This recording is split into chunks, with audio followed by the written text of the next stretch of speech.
Friends, तो अभी हमारा नेक्स्ट क्वेश्चन है फाइंड फैक्टोरियल नंबर। यानी सपोज आपको यहाँ पे ये क्वेश्चन पूछा जा सकता है कि फैक्टोरियल नंबर आपको फाइंड करना है। ओके, ये भी हो सकता है कि वो लोग आपको पहले से एक स्टैटिक नंबर लेके दें कि जैसे सपोज मान लो 7 है तो 7 की आपको फैक्टोरियल वैल्यू फाइंड करनी है, राइट। या फिर ऐसा भी हो सकता है कि वो आपको एक्सेप्ट करवाएं कि आपको यूजर के पास से एक्सेप्ट करना है और वो नंबर का फैक्टोरियल वैल्यू फाइंड करना है। तो चलिए एक काम करते हैं, उसका प्रैक्टिकल परफॉर्म करते हैं।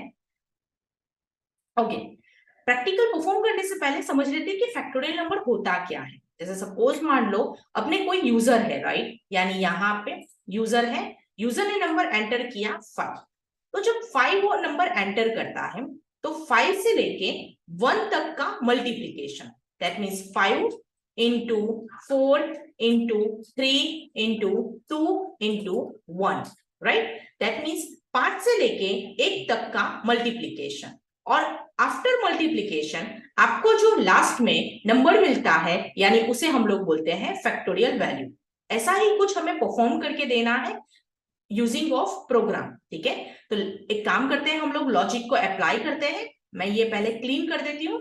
चलिए सबसे पहले यहाँ पे लिख देते हैं कि find factorial value, right, has include हमारा जो यहाँ पे हेडर फाइल है उसको अपने अप्लाई कर देते हैं। चलिए स्टार्ट हो गया। सबसे पहले वेरिएबल डिक्लेरेशन, तो वेरिएबल डिक्लेरेशन हमारी यहाँ पे आ जाएगी।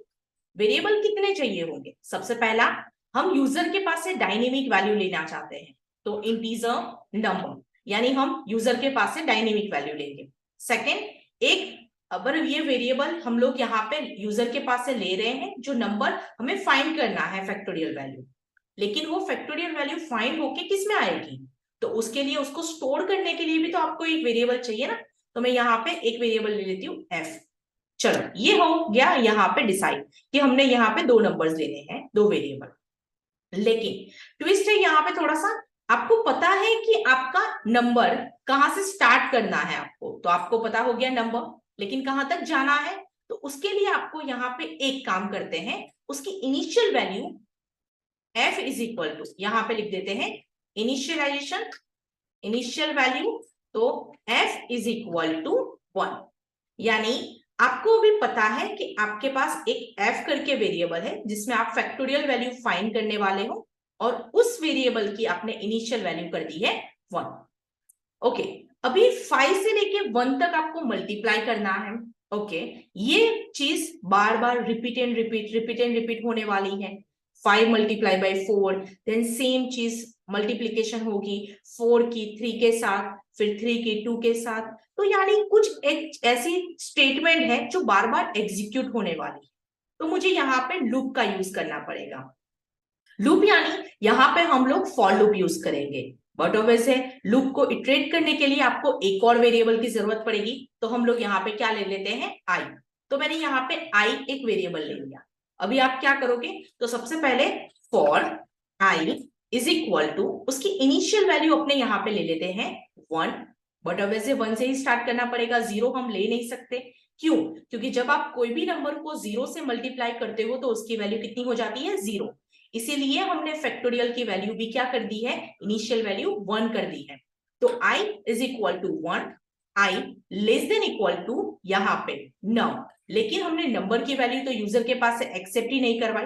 तो एक काम करते हैं, पहले ये कोड को कमेंट करके प्रिंटफ करवा लेते हैं कि एंटर नंबर, और यहाँ पे स्कैनफ कर देते हैं परसेंटेज डी एम% नम। तो अभी हमारे पास वो नंबर की जो वैल्यू है वो रेडी हो चुकी है। उसके बाद हम लोग क्या करेंगे, यहाँ पे आई प्लस प्लस, चलो ये तो हो गया हमारा लूप, लेकिन लॉजिक जो है वो मेन यहाँ पे मल्टीप्लीकेशन वो यहाँ पे परफॉर्म होगा। कैसे? f into is equal to I, यानी जो i की वैल्यू होगी 1 इंटू 1, दैट मीन्स कि यहाँ पे f के अंदर 1 की ही वैल्यू स्टोर होगी। अगेन आपका लूप घूम रहा है, 1 की जगह पे क्या आ गया? 2, तो 2 into 1 is equal to 2। Again 3 आया, 3 इंटू 2 कितना होगा? 6। तो f में कितनी वैल्यू स्टोर होगी? 6। तो ऐसे करते करते आपका लास्ट वैल्यू जो है वो f में स्टोर हो जाएगा, और फिर आप फाइनली उसको यहाँ पे प्रिंट करवा सकते हो। Factorial value equal to percentage d और एस। अभी आप इसको सेव करके आप उसको क्या करोगे, रन करवाओगे। तो यहाँ पे मैं 5 लिख रही हूं, तो आप देख सकते हो 5 की फैक्टोरियल वैल्यू 120। एक काम करते हैं, हम लोग 3 लिखते हैं, तो आप देख सकते हो 3 की factorial value 6, 3 into 2 into 1, right. तो इस तरीके से आप यहाँ पे फैक्टोरियल वैल्यू को क्या कर सकते हो, फाइंड कर सकते हो। चाहे कोई भी प्रोग्रामिंग हो, सी प्लस प्लस, जावा, पाइथन, एंड्रॉइड, कोई भी टेक्नोलॉजी में चले जाओ फ्रेंड्स, फैक्टोरियल वैल्यू को ट्विस्ट करके जहां पे भी आपको अगर ऐसा पता चले कि मुझे कोई भी नंबर का फैक्टोरियल वैल्यू फाइंड करना है, या फिर आप फंक्शन के थ्रू करना चाहते हो, या फिर स्ट्रक्चर के थ्रू, क्लास के थ्रू, तो लॉजिक तो यही रहने वाला है। लॉजिक में कहीं पे भी कोई चेंजेस नहीं होने वाली है।